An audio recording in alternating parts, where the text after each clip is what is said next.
공소사실 유지 진술하겠습니다. 1. 피고인과 사건 관계인들의 지위. 피고인은 1970년 6월 제8회 행정고시에 합격하여 공직에 입문한 이후 2004년 2월경 국무조정실장, 2005년 3월경 경제부총리 겸 재정경제부 장관, 2007년 4월경 제38대 국무총리로 근무하였고 2022년 3월 9일 윤석열이 제20대 대통령에 당선되어 2022년 5월 10일 대통령으로 취임하자 2022년 5월 21일부터 2025년 5월 1일까지 제48대 국무총리로 재직하였습니다. 2. 윤석열 전 대통령 등의 비상계엄 선포 및 내란행위. 우리 헌법 개헌법에 의할 때 비상계엄은 전시 사변 또는 이에 준하는 국가 비상사태에 있어서 병력으로서 군사상의 필요에 응하거나 공공의 안녕 질서를 유지할 필요가 있고 적과 교전 상태에 있거나 사회 질서가 극도로 교란되어 행정 및 사법 기능의 수행이 현저히 곤란하여 군사상 필요에 따르거나 공공의 안녕 질서를 유지하기 위한 예외적인 경우에 한하여 극히 예외적으로 선포할 수 있습니다. 그런데 윤석열은 2024년경 국회 다수를 차지한 야당이 쟁점 법안들에 대한 단독 처리를 강행하고 국무위원 등 다수의 고위공직자들을 탄핵하며 정부가 추진하는 주요 사업의 예산을 삭감하는 등 국정 운영에 어려움을 겪게 되자 김용현 등과 공모하여 2024년 12월 3일 22시를 기하여 전국에 비상계엄을 선포하고 군 경력 등을 활용하여 정부의 비판적인 정치인들을 체포하고 선거관리위원회와 정부의 비판적인 일부 언론사 등을 점거하기로 마음먹었습니다. 이에 따라 윤석열과 김용현은 2024년 12월 3일 22시 27분경 헌법과 법률에 정한 절차에 따르지 아니한 채 비상계엄을 선포하고 무장군인 약 1,600명과 경찰관 약 3,700명을 동원하여 국회, 선거관리위원회, 더불어민주당 당사, 여론조사꽃 등을 점거, 출입 통제하거나 체포, 구금, 압수수색하는 등의 방법으로 강압하여 한 지역의 평온을 해하는 폭동을 일으켰습니다. 3. 내란 우두머리 방조. 1. 국무총리로서의 헌법상 지휘와 역할. 우리 헌법상 국무총리는 대통령의 제1보좌기관으로 최고 수준의 국정통할 기능을 수행하며 국가정책 최고심의기구인 국무회의의 부의장이자 구성원으로서 대통령의 자의적, 독단적 권한행사를 사전에 막을 수 있는 최고의 헌법기관입니다.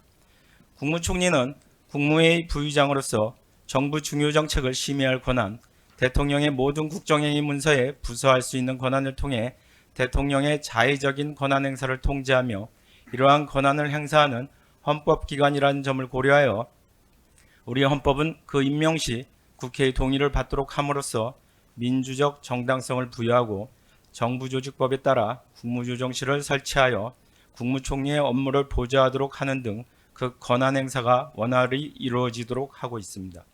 따라서 국무총리는 국민에 대한 봉사자로서 대통령이 위헌 위법한 국정행위를 하여 헌법 질서와 국민의 기본권을 파괴하려고 하는 긴급한 상황에서 이를 견제하며 국무회의 등을 통해 적극적으로 의견을 개진하고 반대 의사를 표명함으로써 국가의 안전과 국민의 기본권을 수호할 책무가 있습니다.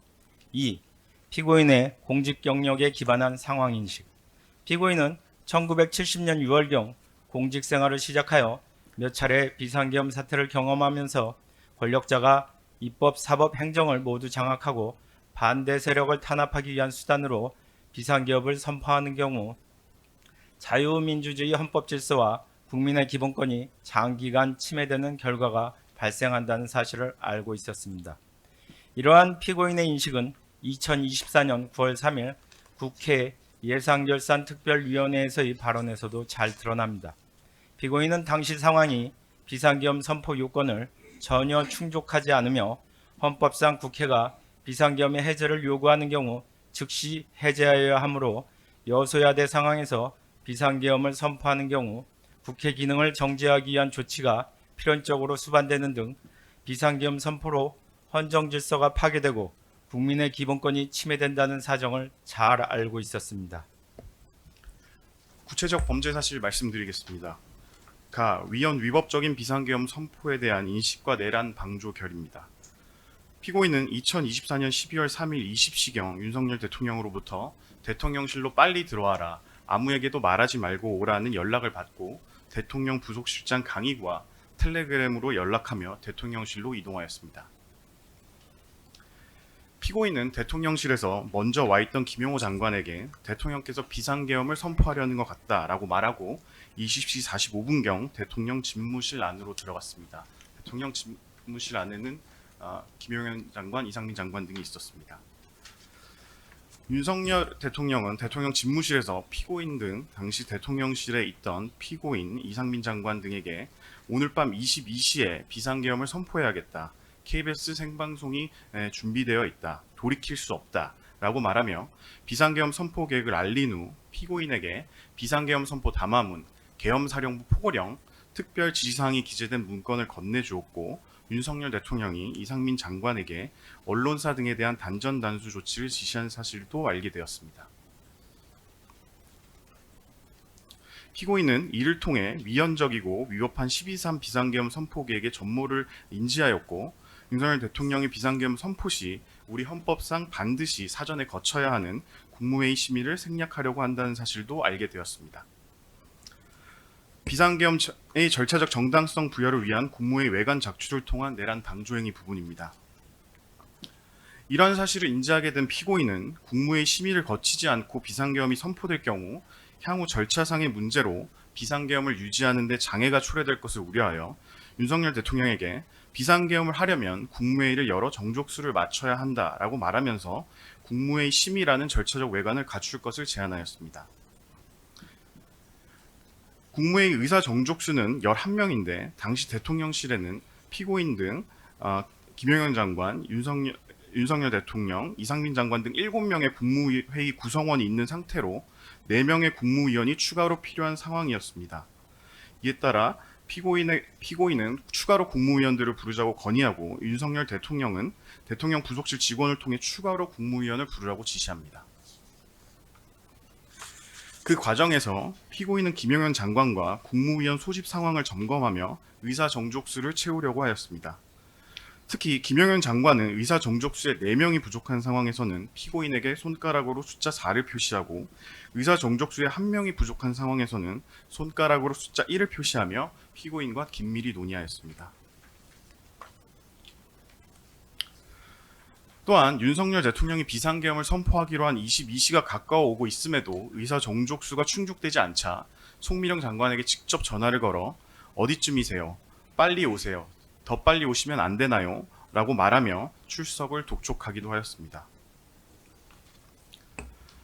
이와 같은 피고인의 건의에 따라 22시 16분경 국무위원 11명이 모이게 되자 윤석열은 참석자들에게 비상계엄 선포문을 나눠주며 아무런 심의나 의결 없이 비상계엄을 선포하겠다고 일방적으로 통보한 후 22시 27분경 비상계엄을 선포하였고 그 과정에서 피고인은 대통령의 독단적이고 자의적인 권한 행사를 견제하기 위해 국무총리에게 부여된 권한을 전혀 행사하지 않았습니다.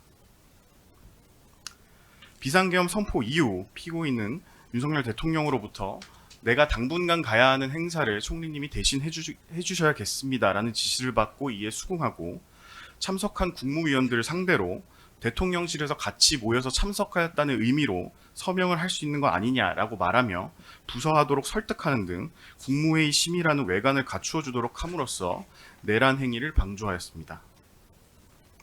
다음은 주요기관 동세계획 및 언론사 단전단수 조치 관련 지시의 이행 방안 논의 등 내란 방조행위 부분입니다. 비상계엄 선포 이후 윤석열 대통령은 최상목 장관에게 국가 비상입법기구 관련 예산을 편성할 것, 국회 관련 자금을 차단할 것 등의 지시를 하였고 이상민 장관에게는 다시 한번 단전단수 조치와 관련된 지시사항을 강조하였는데 피고인은 현장에서 이를 직접 목격하고 인지하였습니다. 나아가 피고인은 위 이상민 장관과 대통령실에서 약 16분간 단전단수 조치 관련 지시사항의 이행 방안 등 윤석열 대통령의 비상계엄 선포에 따른 지시사항에 관해 논의하였습니다.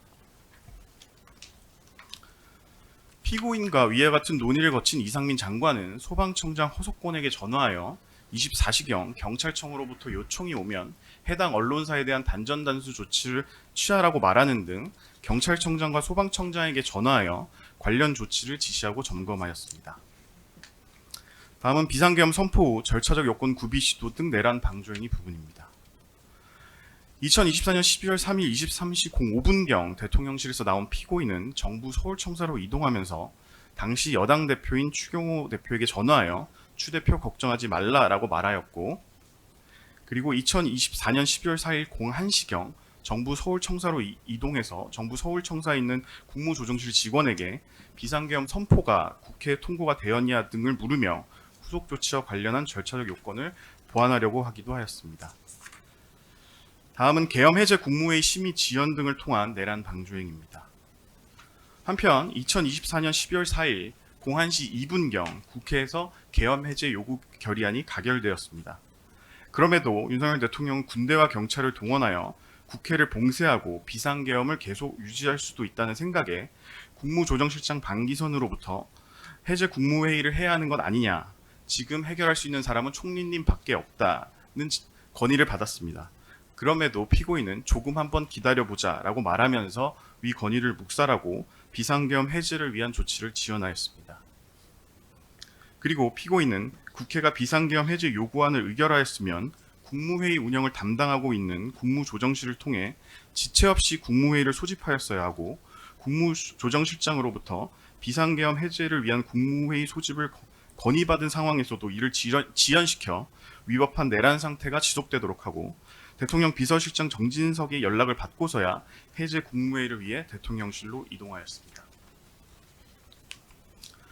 결국 피고인은 계엄 선포 전에는 국무회의 외관 작출을 건의하였고, 송민영 장관의 출석을 직접 독촉하였으며 계엄에 동조하는 의사를 표시하였고, 계엄 선포 이후에는 윤석열 대통령의 지시사항을 수용하고 국무위원들에게 부서하도록 설득하였으며, 이상민 장관과 단전 단수 조치에 관해 협의하고 여당 원내대표와 통화하며 비상계엄이 유지될 것이라는 신뢰를 부여하였고, 국회 통고 절차 등을 보완하려고 하였으며, 국회 계엄 해제 요구 결의 이후에는 비상계엄 해제를 위한 국무회의 소집 건의를 묵살하고 비상계엄 해제를 지연시켰습니다.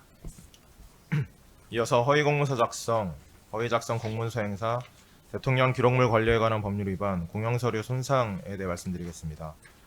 1. 비상계엄 선포 문서 사후 작출 관련 허위공문서 작성 및 동행사. 비상계엄 해제 이후 언론에서 윤석열 대통령의 비상계엄 선포 행위가 실체적 절차적 요건을 갖추지 못한 것으로 위법한 행위에 해당하고 대통령 탄핵 사유에 해당한다는 문제가 지속적으로 제기되었습니다. 이 피고인은 윤석열 대통령, 강희구 부속실장, 김영현 장관과 순차 공모하여 비상계엄이 해제된 뒤인 2024년 12월 6일경, 사실은 2014년 12월 3일자 비상계엄 선포가 헌법 제82조에 따라 국무총리와 관계 국무위원이 부서한 문서로 이루어지지 아니하였음에도 마치 국무총리인 피고인과 국방부 장관 김용현이 사전에 부서하고 대통령이 서명한 문서에 따라 선포된 것처럼 비상계엄 선포문이라는 제목의 문서를 허위로 작성하고 이를 부속실에 보관함으로써 행사하였습니다. 2. 비상계엄 선포문 등 폐기 관련 대통령 기록물 관리에 관한 법률 위반, 공영서류 손상입니다. 그런데 이후 김용현 장관이 검찰에 긴급 체포되는 등 12.3 비상계엄 관련 수사가 본격적으로 진행되자 피고인은 사후에 비상계엄 선포 관련 문서를 작성한 것이 알려지는 경우 오히려 문제가 될 것을 우려하여 2024년 12월 8일경 강희구 부속실장에게 연락하여 이 문서 작성은 없었던 것으로 하자고 말하며 이를 파쇄할 것을 제안하고, 강희구 부속실장은 피고인의 위 제안을 윤석열 대통령에게 전달한 후 대통령의 승인을 얻어 대통령이 서명하고 국무총리인 피고인과 국방부 장관이 서명한 대통령 기록물이자 공영서류를 임의로 파쇄하였습니다. 다음으로 위증 범죄입니다. 또한 피고인은 2025년 2월 20일경 대통령 윤석열 탄핵 심판 절차의 증인으로 출석하여 12.3 비상계엄의 실체를 밝히는 데 있어 중요한 사실관계인 12월 3일 대통령실에서 피고인이 대통령으로부터 비상계엄 관련 문건을 받았는지 여부와 이상민 장관이 비상계엄 관련 문건을 받았는지 여부에 관하여 허위로 증언하여 위증하였습니다. 결론입니다. 이에 특별검사는 위와 같은 일련의 헌법 파괴 및 형사사법체계 부정행위에 대해 피고인을 내란 우두머리 방조, 허위 공문서 작성 및 허위 작성 공문서 행사, 대통령 기록물 관리에 관한 법률 위반, 공영서류 손상, 위증죄로 공소 제기하였습니다. 이상입니다. 다음은 변호인께서 의견 주술하시겠습니다. 검찰에서 공소사실 낭독을 하셨는데 그 중에서 저희는 위증 관련해서 계엄 선포 당일 대통령실에서 계엄과 관련된 문건을 보거나 받은 기억이 없습니다라는 부분을 위증했다라는 것만 피고인은 인정을 하고 나머지 모든 공소사실에 대해서는 부인하는 입장입니다. 네, 부인하는 부분 관해서 좀 더 구체적인 부인 사유를 말씀할 수 있겠습니까?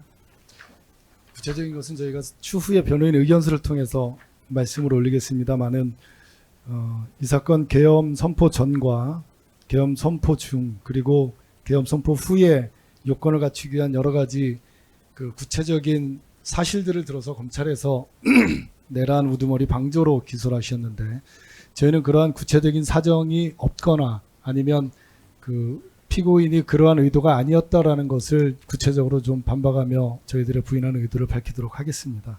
그리고 허위 공문서 작성 그리고 허위 작성 공문서 행사 대통령 기록물 관리, 대통령 기록물인 비상계엄 선포문 등을 폐기했다는 것으로 인한 대통령 기록물 관리에 관한 위반, 공영서류 손상 모두에 대해서는 법리적으로 그러한 것이 성립하지 않거나 또는 그러한 행위를 강의와의 관계에서 그러한 지금 기소사실과 다른 어떤 저희들의 행위가 있다라는 점을 말씀을 올리고 위증에 대해서는 피고인이 그러한 기억이 없었기 때문에 그러한 문건을 받은 사실이 없거나 보지 못했다고 진술한 것이어서 위증에 대한 고의가 없다라는 취지의 저희들의 의견입니다. 위증도 고의를 부인하시는 입장이신가요? 그 부분은 이제 조금 더 저희가 아직 기록을 네. 저희가 증거 기록을 확보한 것이 39건인데 네. 그것을 다 검토하기에는 조금 시간적인 한계가 있어서 그것을 보고 좀 더 구체적으로 추후에 밝히도록 하겠습니다.